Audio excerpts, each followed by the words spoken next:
saya sudah ketemu suhu itu udah sejak tahun 99 ya, di Wihara Bimala Dharma Bandung. Waktu itu sempat ikut teaching Rinpoche juga yang di VVD sama di Hotel Preanger. Kalau saya ketemu suhu juga di tahun 1999. Jadi waktu itu kan baru masuk kuliah, kebetulan kuliahnya di Bandung di ITB. Seperti biasa anak-anak kuliah itu ditarik ke KMB, terus biasanya juga diarahkan ke VVD gitu ya, Vihara Bimala Dharma. Nah, dan buat anak-anak baru di VVD itu biasanya ada satu acara namanya Malam Keakraban ya, makrab yang dilakukan secara rutin setiap tahun, dan waktu itu di Sudibawana di Lembang. Waktu itu saya join acara makrab itu ya. Pada saat itu suhu nyampe di sana kelihatannya sudah malam dan hampir tengah malam, jadi para peserta itu sudah pada tidur ya. Terus suhu membunyikan seperti suara lonceng ya, tapi bukan lonceng, tapi suaranya sangat kencang sekali. Para peserta yang sedang tidur itu banyak juga yang akhirnya bangun gitu. Pada saat itulah pertama kali melihat wajahnya suhu. Paginya suhu kemudian mengisi ceramah Dharma. Saya masih ingat topiknya tentang kemuliaan terlahir sebagai manusia dan sedikit menyinggung tentang kematian juga. Jadi dari sana awal mulanya ketemu dan belajar dengan suhu. Kemudian kan suhu ke India tuh. Nah, pas balik dari India, kita udah pacaran nih. Nah, jadi mulai sering diajak ke center buat belajar, buat denger teaching. Nah, itu tuh udah akhir-akhir masa kuliah tuh. Jadi kayak cuma sebentar aja. Setelah itu, setelah lulus itu saya harus balik tuh ke Medan. Nah, pas mau balik itu dikasih pesen sama suhu. Harus banyak belajar biar bisa setara. Di waktu itu dikasih banyak buku, salah satunya itu buku Liberation. Awal-awal cuma ikut-ikutan aja, akhirnya mulai banyak baca, mulai banyak belajar. Nah, terus ternyata Budding ini bisa diimplementasikan dalam kehidupan sehari-hari. Nah, sejak itu mulai lebih serius sih, belajarnya juga lebih terstruktur. Ya, waktu itu memang waktu pertama kali ngelihat suhu memang kok beda ya seorang anggota sangha dengan anggota sangha biasanya yang seperti yang kita lihat sebelum-sebelumnya. Tapi kok rasanya ajarannya itu mengena di hati, kok rasanya cocok gitu ya. Nah, setelah itu jadi sering ikut. Suhu jadi sering ajak untuk ikutan teaching dan juga ke teachingnya Rinpoche ya. Ya, kalau kita lihat ya, aktivitas dan tindakan kita itu kan sebenarnya banyak sekali dipengaruhi oleh pola pikirnya kita ya. Pola pikir kita itu kan dibentuknya itu dari hal-hal yang kita pelajari, dari hal-hal yang kita yakinkan. Dan itu yang akhirnya menentukan bagaimana sikap tindakannya kita gitu ya. Kebayang sih ya, kalau misalkan berbeda itu potensi konfliknya kan pasti ada ya, lebih besar, lebih tinggi potensi konfliknya. Atau kalau yang tidak punya konflik, mungkin biasanya kalau kita mau ada satu agreement gitu ya, pasti butuhnya panjang karena habis waktu di debat gitu kan, masing-masing punya pandangan. Kalau bisa dapat yang lebih mudah dan kita mau ngerjain apa-apa juga cepat, nggak terlalu banyak konfliknya, saya pikir sih harus sama ya yang dipelajari dan yang diyakini. Tentunya juga nantinya bisa saling mendukung. Suhu kan selalu bilang usahakan kita harus setara, harus saling mendukung. Ya itu memang benar sekali. Kalau tidak nanti kemajuannya juga nggak bisa maksimum juga. Lebih baik sih ya, saya pikir sih lebih baik sama. Apalagi kalau misalkan beda agama, wah itu lebih repot lagi kelihatannya. Kebahagiaan yang dicari versinya kita dengan versinya teman-teman yang lain bisa jadi kan berbeda ya definisinya ya. Kalau yang dicari berbeda ya gimana caranya bisa ketemu gitu. saya pikir harus kita akui kalau potensi distraksi ataupun potensi halangan tentunya lebih besar buat yang punya keluarga dan punya anak. Jadi ya memang sebenarnya idealnya ya ideal super ideal ya kalau bisa ya anggota sangha. Tapi walaupun demikian ya tentunya kita tetap bisa berusaha untuk memaksimalkan kondisi dan situasi yang ada, dalam arti bagaimana kita tetap harus berusaha membuat jalan yang sedang dijalankan ini sebisa mungkin praktek spiritual, berusaha melakukan tanggung jawab itu mungkin dalam koridor praktek spiritual. Tapi ya memang benar, nah halangannya akan banyak. Kita mesti sangat hati-hati karena rasa sayang ini didominasi nggak oleh kemelekatan. Jadi dalam menentukan apapun juga, membuat keputusan apapun juga, koridornya masih koridor praktek spiritual ya. Nah, pengaruhnya besar ya, dan beruntung sekali KCI juga selalu ada dalam momen-momen penting ya dalam hidup kita ya. Buat tempat belajar sih ya, buat tempat belajar, buat tempat tumbuh bersama, untuk ngembangin diri, tidak hanya di momen-momen yang nyaman saja, ya banyak juga momen-momen yang tidak nyamannya, tapi ya dipakai buat ngelawan batin lah ya, dipakai buat ngelawan batin kita sendiri. Dan yang sangat saya rasakan itu KCI itu seperti ini, pengingat ya, pengingat, pengarah buat kita untuk ya tetap berjalan di track yang seharusnya gitu. Sedikit flashback, Suhu ke India 2001 ya. Nah kemudian pas suhu balik kita sudah mau lulus. Jadi ya sebelum lulus itu atau sesaat setelah lulus itu kan belum kerja ya. Nah itu memang selama beberapa bulan sempat ikutin Suhu beraktivitas kemana-mana gitu ya. Nah itu juga belajar banyak, sempat retret singkat juga, kemudian dibantu juga sama Suhu untuk cari kerjaan ya.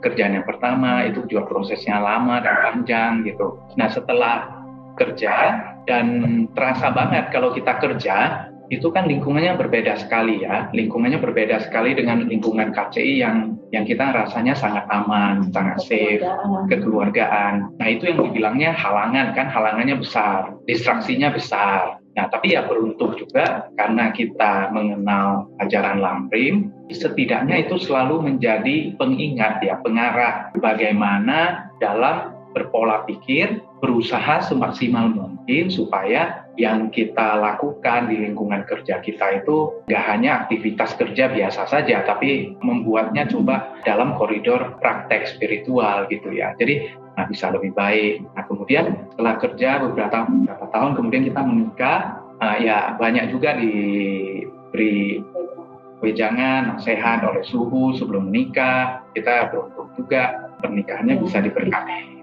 langsung di Medan ya. Sampai waktu lahirin Xiangju, dia ini ya satu hari sebelumnya juga sempat didoakan oleh Suhu dan anggota sangha yang lain. Jadi kita merasa beruntung sekali selalu ada di momen-momen penting ya. Kelihatan bahwa peranannya KCI sangat besar buat kita belajar ya. Tidak selalu dalam momen-momen yang nyaman, ya momen-momen yang tidak nyaman pun banyak. Tapi ya sekali lagi kita mencoba bisa melihatnya bagaimana membuat kita lebih tumbuh ya dari momen-momen itu. Kalau ada sesuatu yang berhubungan dengan KCI nongol di kepala, ya itu pasti jadi pengingat, pengarah gitu. Jadi kita memberi contoh sih ya, jadi lebih ke yang praktikal. Jadi kayak mereka diajarin dasar-dasar seperti bikin offering, recite mantra, terus apa lagi ya? Oh iya, purifikasi 3 Prima Buddha setiap Chai Sabgo. Jadi kita ajak mereka bareng-bareng, terus dedikasi sebelum tidur, doa sebelum makan, paling sebatas itu sih ya. Meditasi. Oh ya, meditasi. Jadi memang benar agak sulit juga, kita nggak bisa ngomong terlalu banyak teori kan. Jadi contohnya ya kita belajar dari mana ya, lupa baca dari mana. Jadi kita juga selalu berusaha, kalau saya pulang ya coba tanya mereka, oke, hari ini lakuin karma baik apa nih? Hari ini lakuin karma jelek apa nih? Ya walaupun jawaban yang diterima itu selalu nggak ada. Tapi dari sana kita bisa ya nyelipin sedikit lah ya. Bantu Mbak nggak hari ini di sekolah, banyak nanya nggak, banyak jawab nggak? Nah itu kan juga buat ngebantuin orang lain gitu. Nah jadi hal-hal sederhana sih seperti itu. Dan mereka kan banyak main gadget ya walaupun kita batasin tapi banyak main gadget. Apalagi sekarang, ini kan di rumah terus, nggak bisa main keluar, nggak bisa jumpa dengan teman-temannya. Memang tidak mudah, cuman ya kadang-kadang Rosi juga kalau udah terpaksa yang memberikan iming-iming, oke, pernah juga sih minta banget main gitu ya, padahal udah dibatasin. Ya sudah, nama sekarang dulu 35 kali baru bisa dapat main. Nah mereka senang yang kayak gitu. Ya dilakuin dengan senang, tapi ya mau dipakai pasti dia dapat reward bisa main. Dan mudah-mudahan ini ada Xiangju Xiangyi ya sama ya, karena kita belajar dari KCI, pasti mereka kecipratan juga walaupun secara nggak langsung. Dan kalau kita kemana-mana, contohnya retret, ya bukan mereka senang secara alamiah, enggak juga, tapi ya memang nggak ada penolakan karena merasa ya orang tua pergi berangkat ya saya harus ikut gitu. Mudah-mudahan nanti ya kita juga berusaha untuk menjadi orang tua yang lebih baik. Mudah-mudahan ya kita nanti akan ada pedoman ya, guidance untuk anak-anak. Mereka secara alamiahnya itu ada kecenderungannya ya. Contohnya kalau saya lihat Xiangju itu ya sifatnya agak mirip dengan saya, orangnya introvert, pendiam gitu ya. Tapi disiplin ya, lebih disiplin, tapi lebih mudah diajak buat belajar Dharma, buat belajar ya kemarin buat belajar Tibet gitu kan, lebih mudah. Tapi kecenderungan tidak percaya diri itu ada tinggi gitu ya, karena mungkin ya itu introvertnya gitu. Di sekolah kebetulan ada kegiatan ekstrakurikuler, ada kegiatan OSIS gitu ya contohnya ya, jadi kita agak dorong dia untuk ikutan kegiatan OSIS itu. Jadi dari keadaan itu memang untuk ditempa gitu, diajarin, jadi berharap ya kepercayaan dirinya bisa lebih baik gitu. Nah kalau Dedek Xiangyi ini beda lagi. Nah, kepercayaan dirinya cenderung over gitu. Orangnya lebih periang, ya lebih cerewet, tapi disiplinnya kurang. Ya, agak susah diajak untuk hal-hal yang lebih serius gitu. Tapi sensitif gitu ya, sensitif. Jadi kadang-kadang kalau dengerin hal-hal yang sedih dari teman-temannya, dia bisa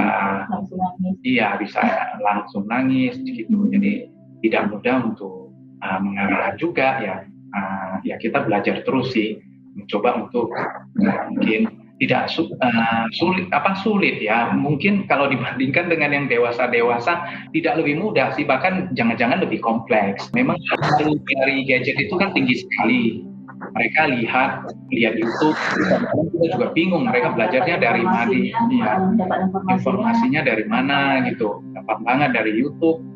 Itu bisa tuh membentuk pola pikirnya. Nah, informasi itu kan perlu kita netralkan gitu. Mereka harusnya mudah-mudahan bisa lebih beruntung daripada kita karena bisa mengenal tradisi ini, ajaran ini lebih awal. Mudah-mudahan sih lebih beruntung ya buat mereka ya, kalau belajarnya dari awal kan dasarnya lebih kokoh. Jadi peran KCI itu sangat diperlukan ya, sangat besar, sangat penting karena tantangannya juga sangat besar yang dihadapi sama mereka sih. Ya memang benar ya, anak kan pengertiannya belum tentu bisa seimbang seperti orang dewasa ya. Nah, jadi memang caranya juga agak sedikit unik, dan sebenarnya juga mereka itu banyak belajar juga sih ya. Secara nggak langsung itu orang tua memang mesti super hati-hati karena mereka belajar meniru sih. Nah, itu sedikit banyaknya juga ngefek ya kalau kita banyak melakukan aktivitas yang berhubungan dengan KCI, misalkan kita bikin PR setiap hari, kemudian bikin offering, lakukan praktek purifikasi, biasanya mereka akan contoh, ya mereka akan nanya, akan mencontoh. Jadi ya kayak kecipratan lah ya, bahkan kita nggak terlalu sengaja untuk jelasin. Tapi memang benar sih fokusnya KCI biasanya kan dari anak kuliah sampai ke atas ya. Akhir-akhir ini saya lihat banyak generasi anak. Selamat ulang tahun ke-20 buat KCI. Semoga kedepannya KCI lebih membawa lebih banyak manfaat buat banyak individu. Selamat ulang tahun yang ke-20 buat KCI ya.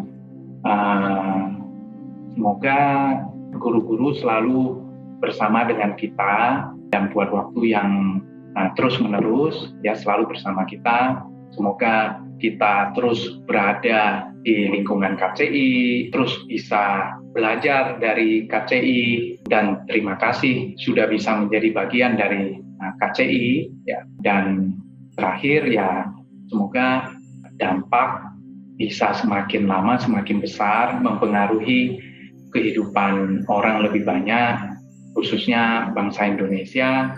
Mudah-mudahan KCI bisa memberikan dampak dan manfaat ke orang lebih banyak gitu. Selamat ulang tahun KCI. Terima kasih KCI. Terima kasih.